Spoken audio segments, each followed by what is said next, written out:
Welcome back to the McCann Dogs Podcast, Season 3, Episode 6, and we know that your dogs like to pick up sticks.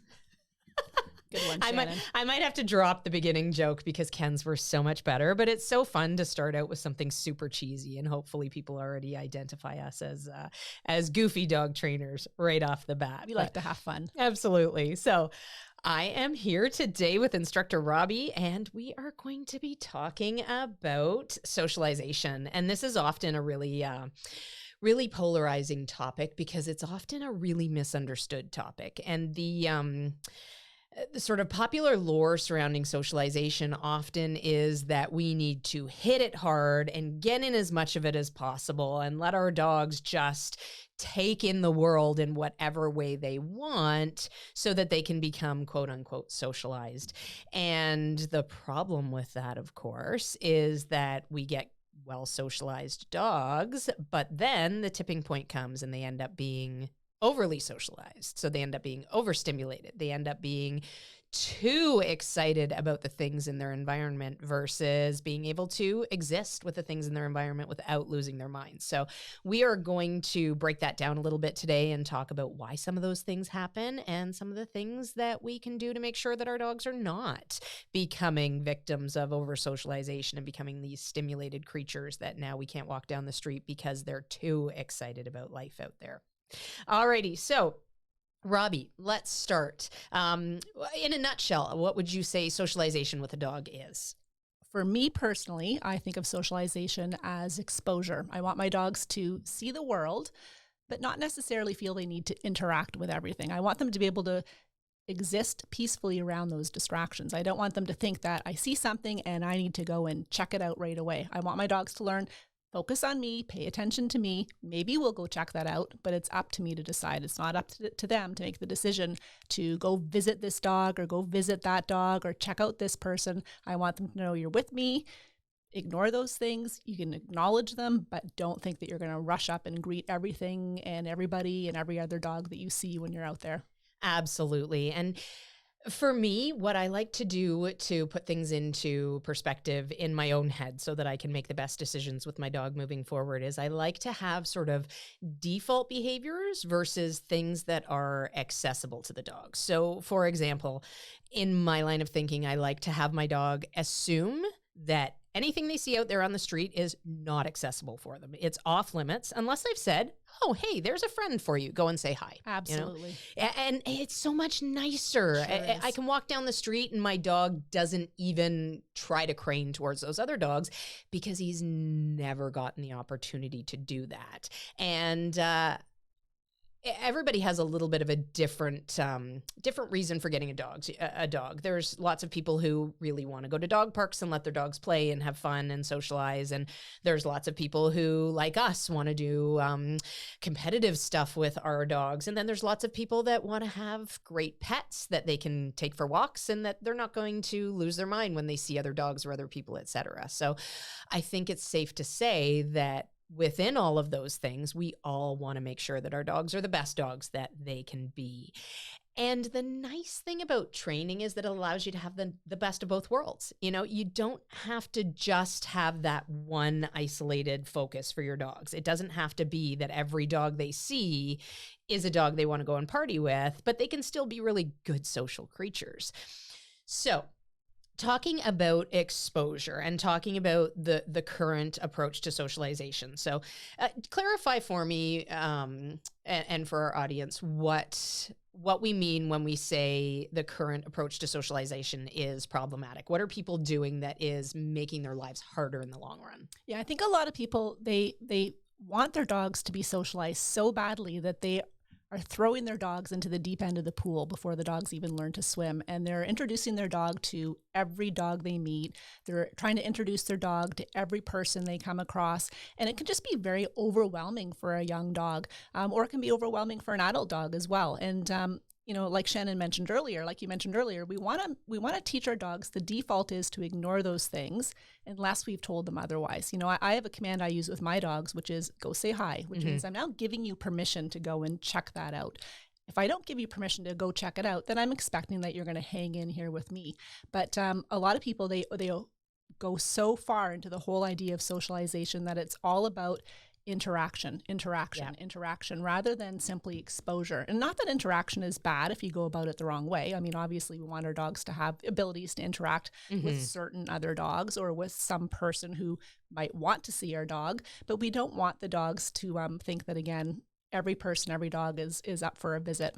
So our goal really is to expose our dogs, and there doesn't have to be that interaction in order for the dog to be really well socialized. Yeah, absolutely. And just to clarify for anybody who's still a little bit uncertain about the exposure factor, this means that my dog can exist around these stimulus.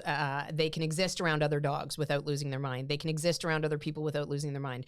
I really want a dog who's indifferent to all those things out there in the real world. I want to make sure that they're neither overly excited about every dog they see, nor are they afraid of every dog they see or every person out there on the street or fire hydrants or garbage cans or whatever.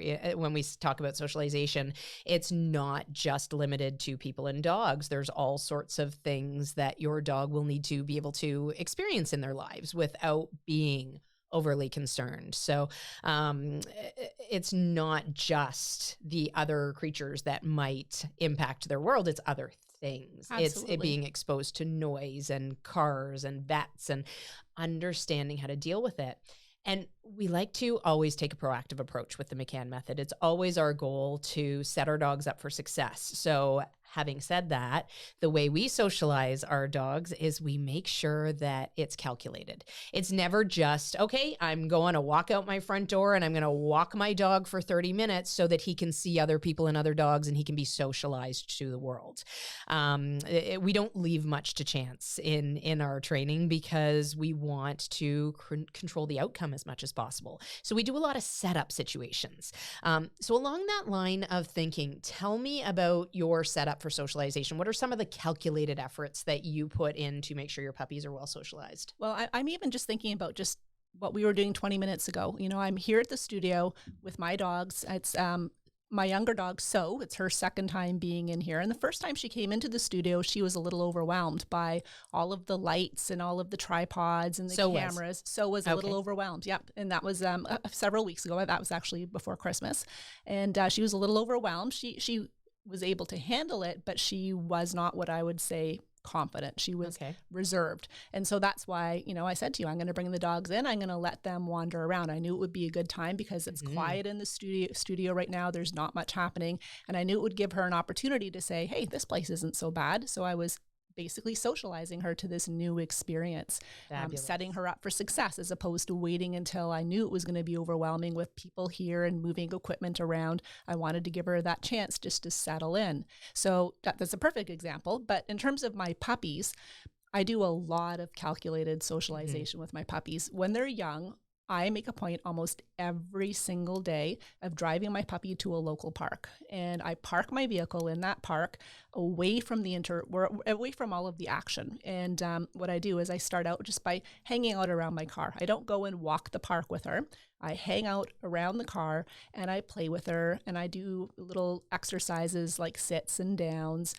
Just things to get her thinking about me in those new environments. And then gradually, as I see her becoming, or my dog becoming more confident, I'll pick more busy areas of the park and I'll park somewhere where there's more action. I'll park next to the boardwalk where people are walking by with their dogs, or people are jogging, or they're pushing strollers.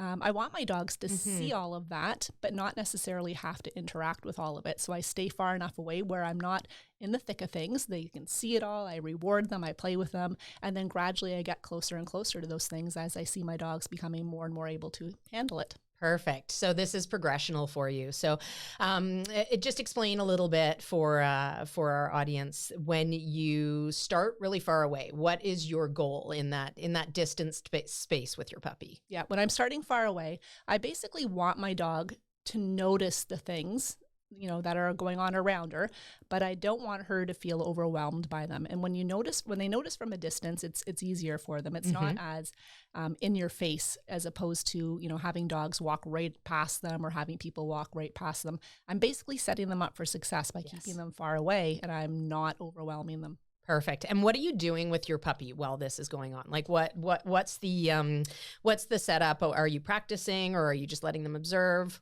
It varies. Sometimes, so my dogs ride in crates in my vehicle, and I pop the hatch. And sometimes what I'll do is I'll just pop the hatch. I'll let them just stay in the crate. I don't even take them out of the vehicle. I'll sit on the back of the hatch with them. And when people walk by or dogs walk by, I'll pop treats into the crate for them. So they are starting to associate, someone walks by or there's a dog. Something good's going to happen. I'm about to get a treat. So sometimes they won't even come out of the vehicle. They'll spend their 20 minutes or so sitting in the car, in the crate, with the hatch open, with me and them together, just watching the world.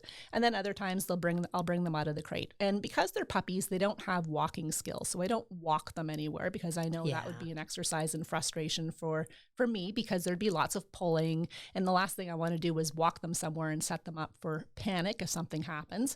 So I'll get them out of the car. I'll play with them with their favorite toy, or I'll get some treats and I'll work some sits and downs, or I might do a little bit of walking, but I'm walking close to the car. And I'm always on the lookout. I'm watching my environment constantly. And if I see something, say for example, I'm out there with my puppy and all of a sudden I see someone coming across the park and they've got 5 dogs and 1 human and the dogs are all over the place, I'm thinking to myself, this is not going to be a good situation. So I'll just scoop the puppy up, put the puppy in the crate so I know they're safe. There's not going to be any bad incidents that occur.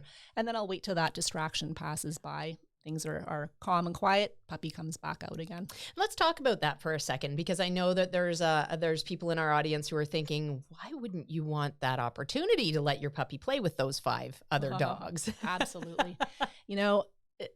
Regardless of whether there's 5 dogs or 1 dog, I don't allow my dogs to visit other dogs that I don't know, because I can't trust that other person knows what they're talking about, essentially. And a lot of people are so quick to say, my dog is friendly. My dog loves other dogs. And maybe they love most other dogs, but who's to say they're going to love my puppy? And the last thing I want to do is take a chance where I allow my puppy or my dog to go greet this other dog that I don't know, and something happens. It's just not a good situation for me to put my dog in. I think that one of the unfortunate fallacies that float around when it comes to socialization is that all socialization is good. And that is so far from the truth. I mean, most puppies are pretty resilient. However, some puppies are softer than others. Some puppies will have situations where one event is all they need to put them off for life. And some puppies will rise to the occasion, and they might become bullies if they're put into a situation where they are bullied themselves, etc. So it's not that all socialization is good. Calculated socialization, exposure, indifference, all of those things are so good. When it comes to actually setting up a play session with our dogs, and people I'm sure are curious to get to the point where they do get to have their puppies have a little play and whatnot. Absolutely. And it's not that we don't allow our puppies to play. We do. We just make sure that it is as safe a setup as we can possibly get to, which means that it's another puppy they're playing with or a very trusted adult dog. Because there's a puppy pass thing that sort of exists in dogdom, where dogs will be tolerant of puppies up until a certain age. And usually around 12 weeks, that puppy pass expires. So not all dogs are going to be tolerant of puppies. Some dogs are going to be completely intolerant of puppies, where even those dogs, love playing with other dogs. They might really not like puppies. Puppies tend to not have a lot of manners yet. They tend to be very pawy. They jump all over. Their teeth are little needles. I mean, I'm probably preaching to the choir for anybody who has a puppy right now who is dealing with puppy nipping and all of this stuff. It's just as hard on the older dogs in the home when you have a puppy come in and that puppy is constantly mouthing and biting at the older dog. And a lot of the times the older dogs are really tolerant until they're not. So I always advocate for my older dogs. When I have a puppy in the house, the older dogs get special time where they're out and the puppy is away. And then when they are out and around, when the puppy is out, I make sure I have complete control of the puppy. And there's no way that puppy is going to harass my older dogs, because I know my older dogs would try really hard not to tell the puppy off. And that's putting them in a really, really bad situation that I don't want to put them into. So I went off on a little bit of a tangent there, but I think we were talking about setting up play sessions for puppies. And so tell me briefly, if you were setting up a play session for your puppy, say you have a friend that has a puppy that is a good match for your puppy to play with, and you're going over for a play date. Tell me what it looks like for you. So what I would do is I would make sure that it's not a situation where I arrive the puppies see each other and off they go to play. So Why is that? Well, because I don't want my puppy to realize or just to come to think that they see another puppy and it's just time to party. I want them to learn that you're with me. You're going to pay attention to me. I'll give you what you want, but you need to give me what I want first. And that's a little bit of attention and a little bit of respect. And this goes back to sort of that default behavior of saying, like, the default needs to be that you're focused on me until you get permission for that other thing that is the exception to the rule versus the constant. Precisely. And then sometimes, maybe it's a case where I have a particular puppy who's a little bit more on the shy side. And the last thing I want to do is just suddenly let the puppy go and say, good luck. Yeah. I hope things go well for you. Because Throw I'd be setting the puppy sort of up. thing. Exactly. I'd be setting that puppy up for failure. So what I want to do is I want to keep the puppy with me, and I'll have my friend keep their puppy with them. And we'll work the puppies where they're around one another, but they're not actually interacting. And I'm looking for that time when my puppy's relaxed, the other puppy's relaxed, they're not worried, or they're not at the end of the leash saying, I want to go play, I want to go play. I'm looking for that balance where my dog is comfortable, my dog is paying attention to me, and then what I'll do is I'll allow my puppy to go play. But we keep lines on the puppies, and we're working somewhere where it's safe, like a fenced backyard, or maybe, if you have big space inside the house where you can barricade the room off and, a safe area for them.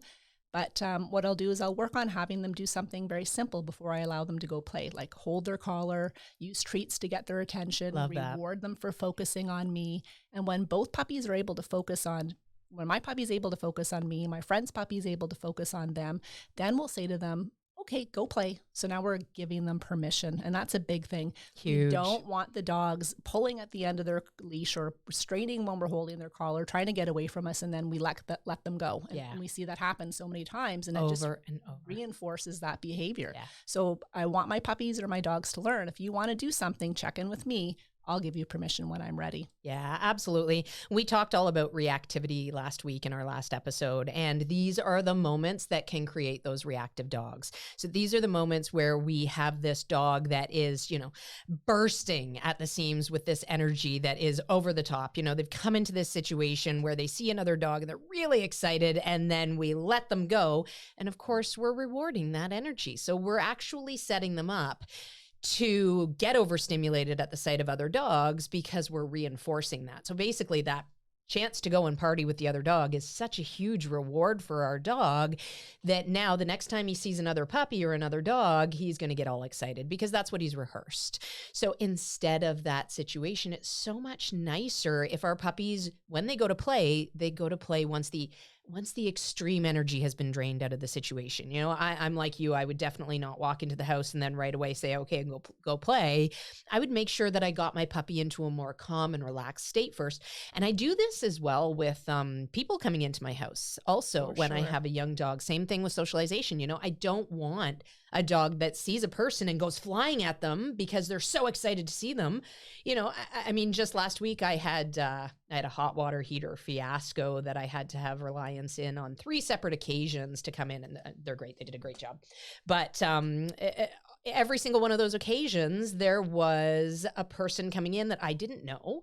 I don't know if this person likes dogs. I don't know if this person is going to appreciate my dogs going flying up to them and, saying hello, as it was when I let the one set of guys in and Ned barked, and I had put him away so that he was out of the scene and didn't have to even be considered. But the guy stopped dead in his tracks and said, I'm afraid of dogs. Like, is this dog friendly? And I said, oh, don't worry. He's away. I would never leave them out because I don't know if you're coming into my house and you're going to be friendly with dogs or not. And I have no problem with, okay, when they say, oh, I love dogs, let them out. Okay, great.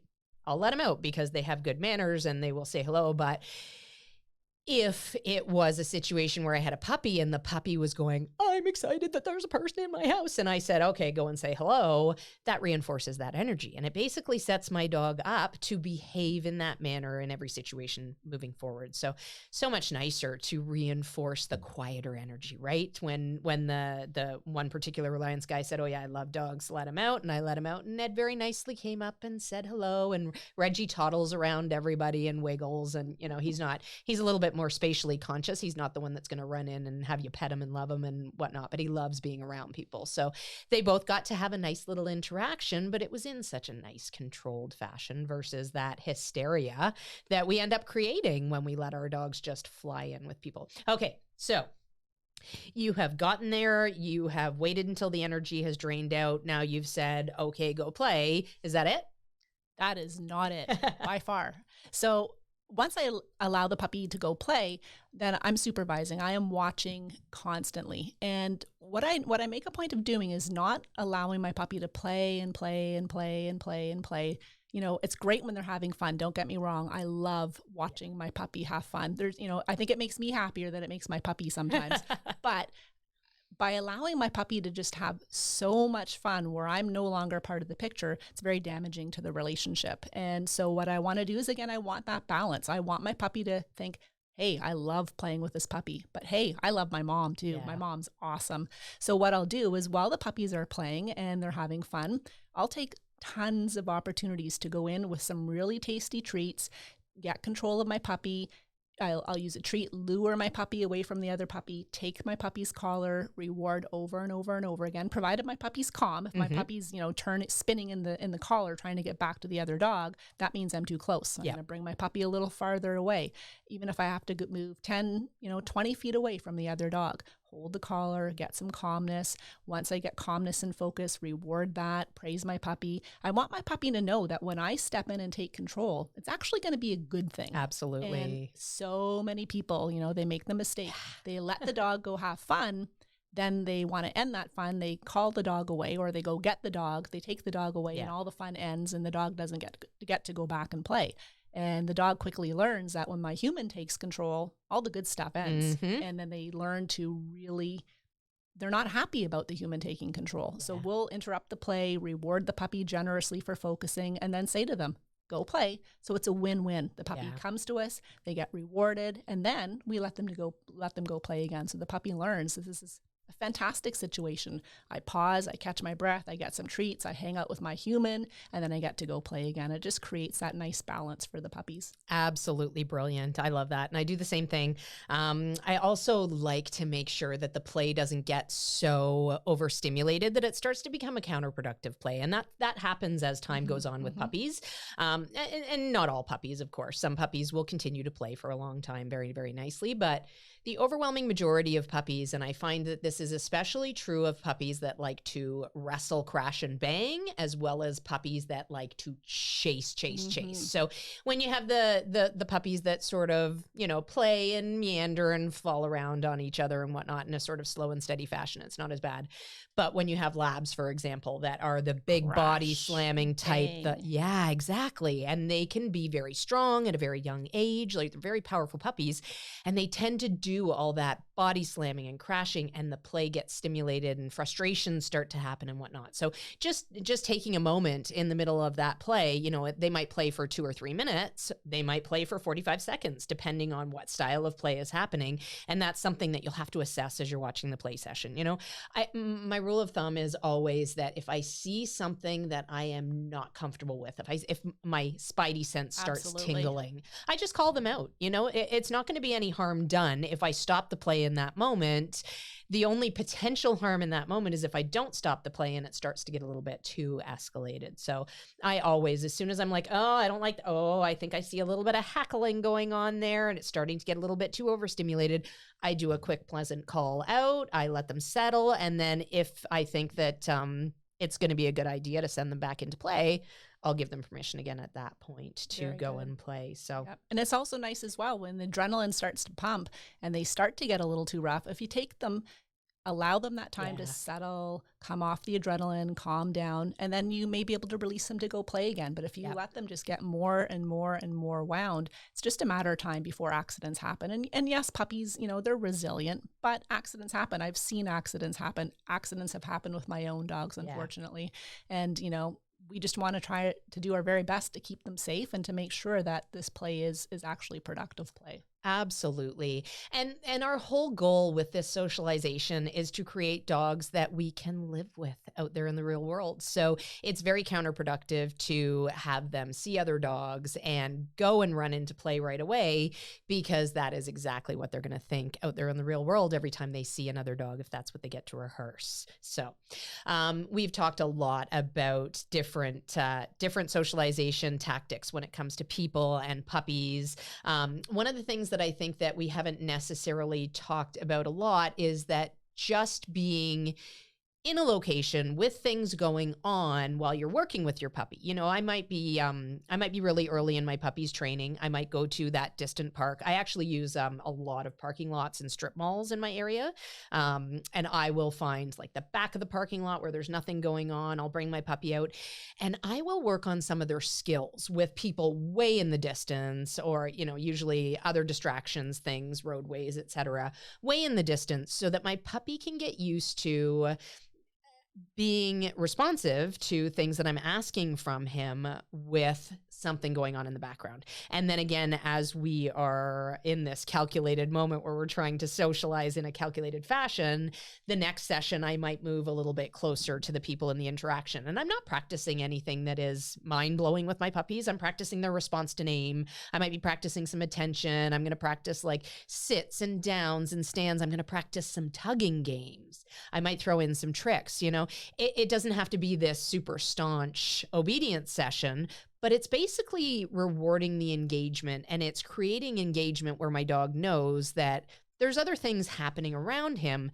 that are, first off, outside of his options, and second off, not anything that he needs to be concerned about in any way. So he's getting used to being responsive with those stimuli in the environment, and then I make the stimuli more obvious for him. So he continues to practice being responsive with that stimuli. And people are always so impressed with our dogs when we can call them away from other dogs in play, and when we can call them off of greeting another person when they're excited, etc., or when they just listen in general.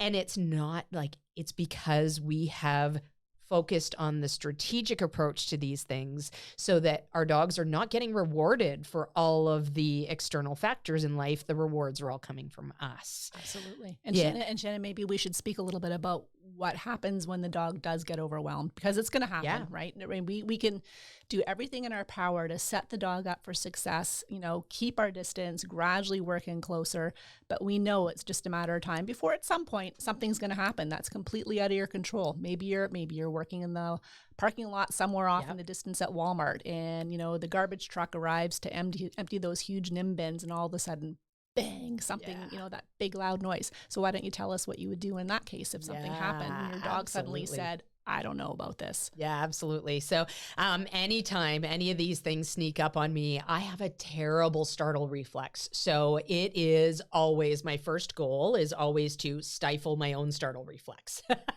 Because I don't want my puppy to startle off my startle. Easier said than done. Yeah, absolutely. It is. And you know what? I'm definitely far from perfect with it. So that's good news. You don't have to be, because my dogs are usually pretty well socialized, regardless of my startle reflex. But basically at that point, I just make sure that it is nothing they need to worry about from what they pick up from me. So I'm not going to soothe my puppy. If my puppy starts panicking, I'm not going to be like, oh, it's okay. You're okay. Don't be panicked. Because then I sounded really panicked there too. That sounded uncomfortable for me. I just want to be very light in the moment. Oh my goodness, what was that? And I'm going to do what I need to do with that puppy to help him get over the thing and the startle. So depending on the dog, you know, if it was Reggie, for example, he's my walking stomach. There's nothing that dog will not forget, do, whatever for food. Like if I gave him a piece of cardboard, he would be out of my pocket. He would be thrilled. You know, he's that dog. He is so completely and totally food motivated. So even as a puppy, that dog, I would have had the treats come and fly in like nobody's business. With Ned, it might have been a toy that I pulled out to help him through that thing, because toys were so motivating for him. But once that thing happens, I am going to plan moving forward. So if it is a garbage truck, for example, oh, my puppy startled over the garbage truck. It could be that it's a one-off and it was just this frightening thing that happened. So obviously I want to prevent that frightening thing from happening again. But it could be that it's the start of him being sound sensitive because that noise was really scary. So now I'm going to make sure that he's introduced, or we get some rehearsal with noises on an escalating level. You know, it's always going to be progressive. So I'm going to start small. You hear about people using thunderstorm tapes and things like that to desensitize for noise sensitization and things like that.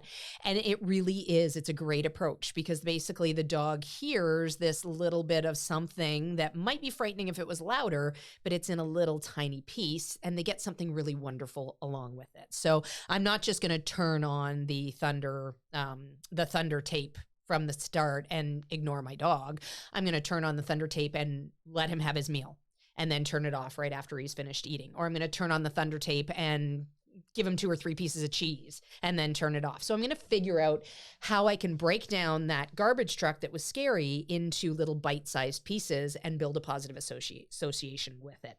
What I am not going to do is continue to let that situation be rehearsed.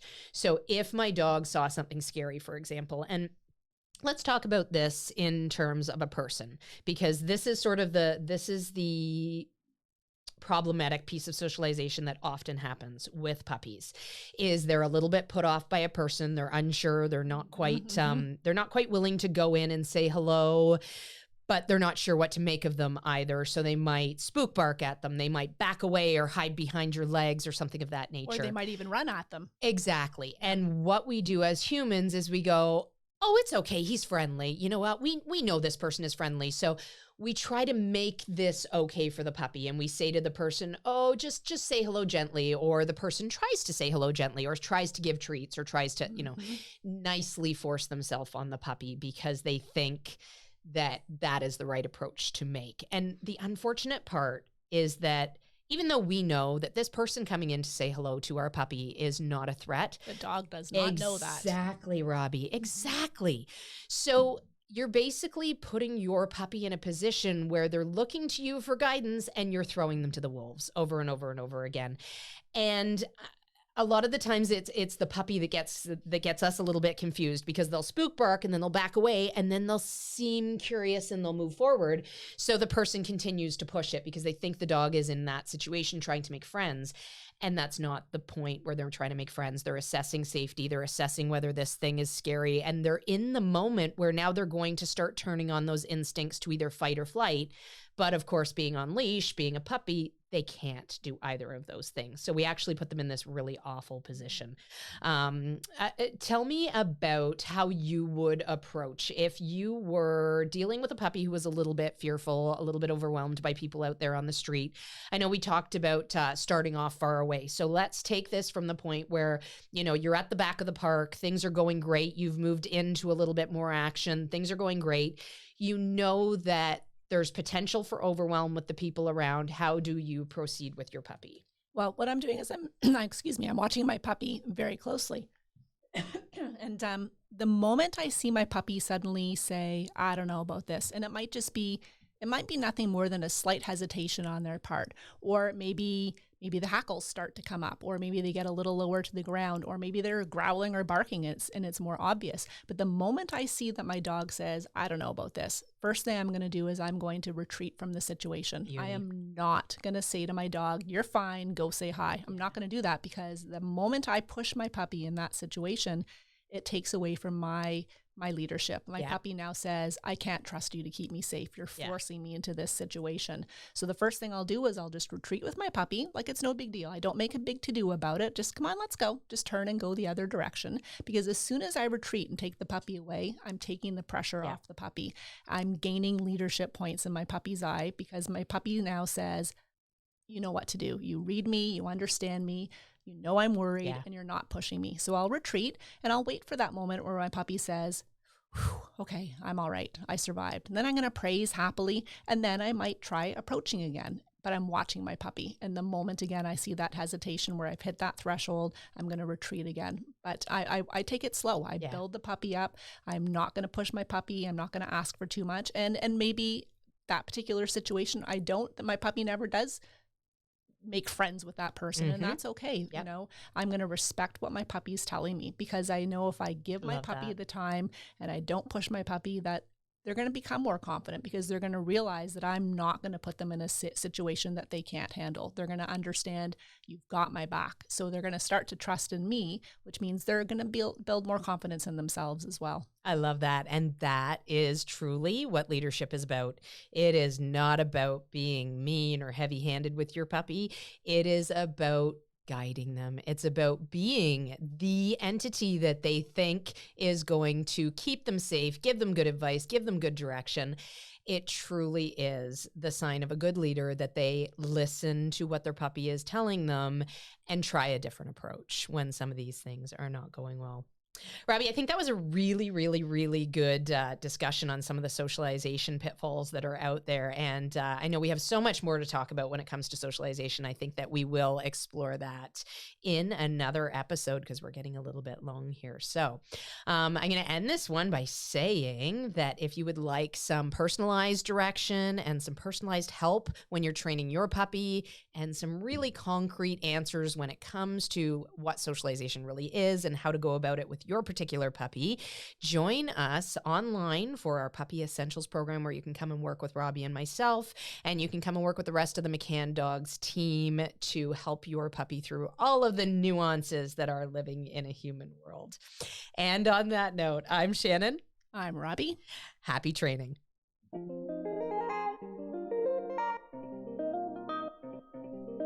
I hope you enjoyed this episode of the McCann Dogs podcast. And if you'd like some more training resources, be sure to check us out on YouTube, Instagram, and Facebook at McCann Dogs. And if you'd like to train with us online, be sure to check out the show notes below for our My Dog Can online training program, where we know in just a few weeks your dog will become a well-behaved family member.